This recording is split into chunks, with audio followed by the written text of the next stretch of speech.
Hey everybody, welcome back to the channel. My name is George Herrera with the Queens Home Team at Keller Williams Realty.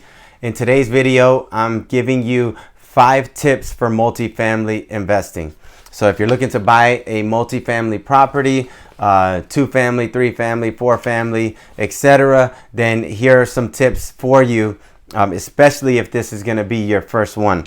So here, number 1 is going to be set your financial goals. So if you're looking to buy a multifamily, the first thing you need to determine are what are your goals with this property. If you're looking to flip the property, then you want to think about my total cost that will be going in, my return on investment. What is it that I'm looking to get as a minimum profit on this property? How long do I want to hold it before I sell it? So just think about the financial goals. If you're looking to flip, if you're looking to hold it, then you have to think about different financial goals. And that might be things like a cap rate, maybe a cash on cash return. It might be a set dollar amount. I want to make sure I clear net cash flow of X amount after all expenses are paid.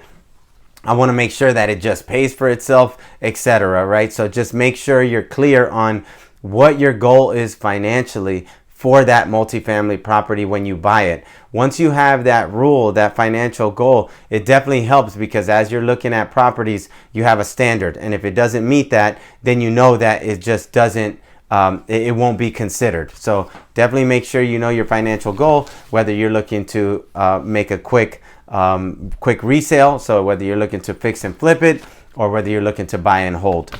Number 2 is research the local market. So you want to make sure you know the local market. One of the most important things when you're buying a multifamily is knowing the rental comps, knowing what the units will actually rent for. This is where a lot of people mess up, and where a lot of people end up making bad investments is because they might overestimate what they can get in rent. And so here's where you would want the help of a local agent, specifically someone who actually does rentals too, because if someone, an agent that does rentals, will be able to tell you with pretty good accuracy what you'll be able to get for the units in as-is condition, once they're renovated, etc. So definitely just knowing the local market, knowing the area, knowing what the rental demand is in the area, knowing what the rental comps are, hugely important when you're buying a multifamily, because ultimately when you're buying a multifamily, especially if it's for investment, all the revenue is based on the rental income.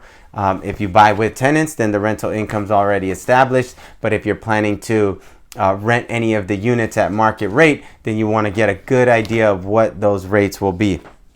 Number 3, crunch your numbers. So if you're looking to buy a multifamily, one of the main things you want to have is you should have a spreadsheet. You should have an investment spreadsheet specifically designed for real estate. We have one ourselves that we use for our team and for our clients. If you'd like one, you can reach out to us at the link below, and then we can send you over a copy. But what you want to have is an investment spreadsheet that breaks down your purchase price, any discount offered, the mortgage rate that you're expected to pay, any cash in, all of the cash that goes into any repairs, the total expected income. You can use actual income, you can use projected income, listing all of your expenses, calculating your net operating income, including any vacancy rates, cap rate, cash on cash return, return on investment, etc. So we have a spreadsheet that we use that actually calculates all of this on one spreadsheet,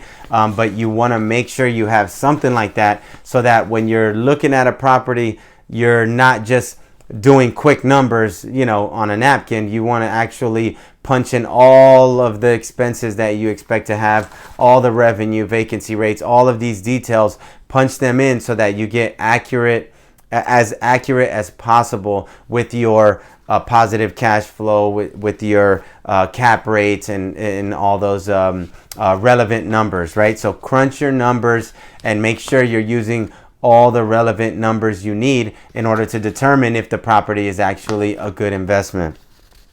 Number 4 is going to be renovate to increase profits. So this is a good tip too.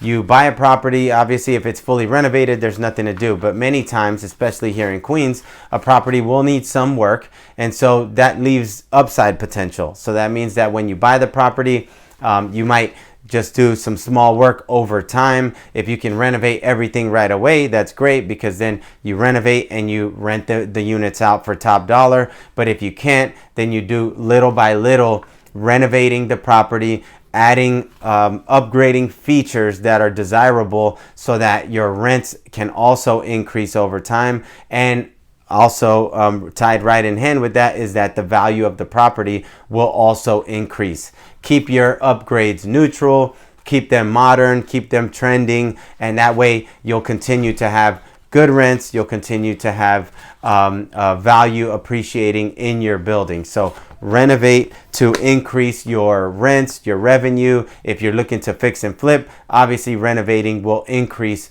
your return on investment once you sell the property. So renovate to increase profits. And tip number 5 is going to be considering a hard money loan. Now, here in Queens, most multifamily buyers don't take hard money loans. Most of the time, they're taking conventional financing or FHA loans. But hard money loans, when you're flipping, could be an option.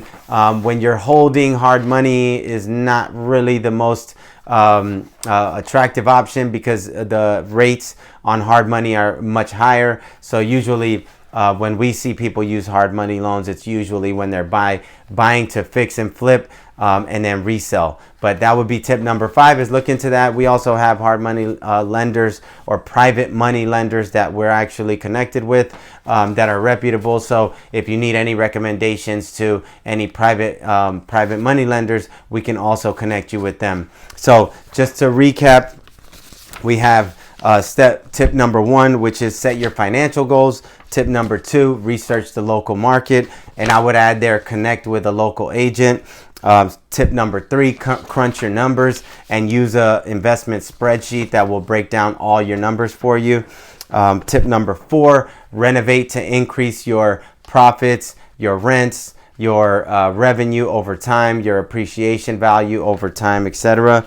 And tip number 5, consider using a private money lender if your situation calls for it. All right, so hopefully you find that useful. If you have any other questions related to multifamily investing or buying a multifamily, especially here in Queens or New York City, feel free to drop us a line in the comments, or you can send us a message through our website, queenshometeam.com/help, and we'd be happy to help you in any way possible.